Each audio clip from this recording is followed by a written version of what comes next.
നിങ്ങൾ IT ഫീൽഡിൽ ഒരു ടെക്നിക്കൽ ജോബ് നോക്കുകയാണെങ്കിൽ ഏത് ഫീൽഡ് തന്നെയാണെങ്കിലും ഇവൻച്വലി നിങ്ങൾ കോഡിംഗ് പഠിക്കേണ്ടി വരും. അപ്പോൾ network administration, system administration, cloud engineering ഇങ്ങനെയുള്ള ഫീൽഡുകളാണെങ്കിലോ കോഡിംഗ് ആവശ്യമുണ്ടോ? ഡീറ്റെയിൽ ആയിട്ട് പറഞ്ഞുതരാം. നിങ്ങളുടെ സംശയങ്ങൾ കമൻ്റായിട്ട് ചോദിക്കുക. സോ IT ഫീൽഡിൽ കോഡിംഗ് മെയിനായിട്ട് വരുന്ന കുറച്ച് ജോബ് പോസ്റ്റ് ഉണ്ട്. ഇപ്പോൾ ഒരു എക്സാമ്പിൾ പറയുകയാണെങ്കിൽ ഡെവലപ്പേഴ്സ്, ഇപ്പോൾ വെബ് ആപ്ലിക്കേഷൻ ഡെവലപ്പേഴ്സ് ആണെങ്കിലും മൊബൈൽ ആപ്ലിക്കേഷൻ ഡെവലപ്പേഴ്സ് ആണെങ്കിലും ഇപ്പോൾ സോഫ്റ്റ്വെയർ ഡെവലപ്പേഴ്സ് ആണെങ്കിലും ഇങ്ങനെയുള്ള ജോബ് പോസ്റ്റുകൾ സാധാരണ മെയിൻ ടാസ്ക് ആയിട്ട് വരുന്നത് കോഡിംഗ് ആണ്. ഇങ്ങനെയുള്ള ഫീൽഡുകളിൽ നല്ല രീതിയിൽ കോഡിംഗ് അറിഞ്ഞിരിക്കണം.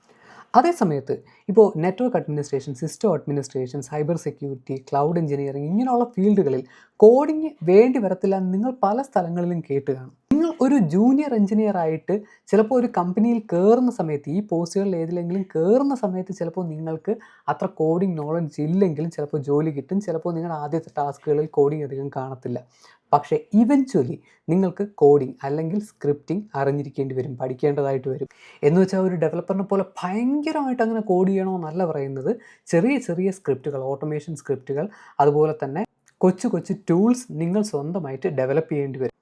ഒരു എക്സാമ്പിൾ പറയുകയാണെങ്കിൽ നെറ്റ്വർക്കിംഗ് ഫീൽഡിൽ ചിലപ്പോൾ നിങ്ങൾക്ക് ഓരോ നെറ്റ്വർക്കിംഗ് ഡിവൈസസിൻ്റെ കോൺഫിഗറേഷൻ മാറ്റേണ്ടി വരും. കോൺഫിഗറേഷൻ ചിലപ്പോൾ കോഡിലായിരിക്കും.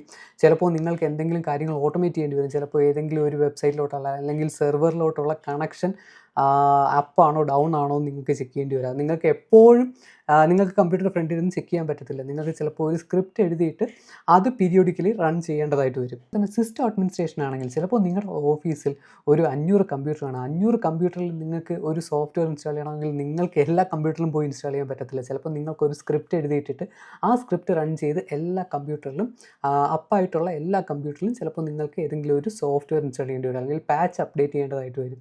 ചിലപ്പോൾ നിങ്ങൾക്ക് എന്തെങ്കിലും ഒരു സെർവറിൻ്റെ ഒരു ബാക്കപ്പ് എടുക്കേണ്ടതായിട്ട് വരും, പീരിയോഡിക്കലായിട്ട് ബാക്കപ്പ് എടുക്കേണ്ടതായിട്ട് വരും. സോ അതിന് നിങ്ങൾ സ്ക്രിപ്റ്റ് എഴുതിയിടേണ്ടി വരും.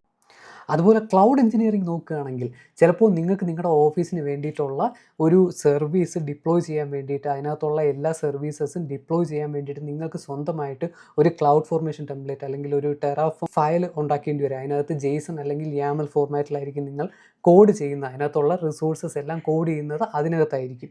സോ ഇങ്ങനെയുള്ള കൊച്ചു കൊച്ചു കാര്യങ്ങൾ നിങ്ങൾ സ്വന്തമായിട്ട് ചെയ്യേണ്ടതായിട്ട് വരും. അതുപോലെ തന്നെ ഒരാൾ എഴുതിയിട്ടേക്കുന്ന കോഡ് നിങ്ങൾ വായിച്ച് മനസ്സിലാക്കി അതിനെ മോഡിഫൈ ചെയ്യേണ്ടതായിട്ട് വരും. ഡെവോപ്സ് ആണെങ്കിലും ഡെവ് സെക്കോപ്സ് ആണെങ്കിലും അതുപോലെ തന്നെ ഡേറ്റാബേസ് മാനേജ്മെൻറ്റ് ആണെങ്കിലും സൈബർ സെക്യൂരിറ്റി ആണെങ്കിലും ഇതുപോലെ നമ്മൾ എന്തായാലും സ്ക്രിപ്റ്റിംഗ് അല്ലെങ്കിൽ ചെറിയ രീതിയിലുള്ള കോഡിംഗ് നിങ്ങൾ അറിഞ്ഞിരിക്കേണ്ടതായിട്ട് വരും.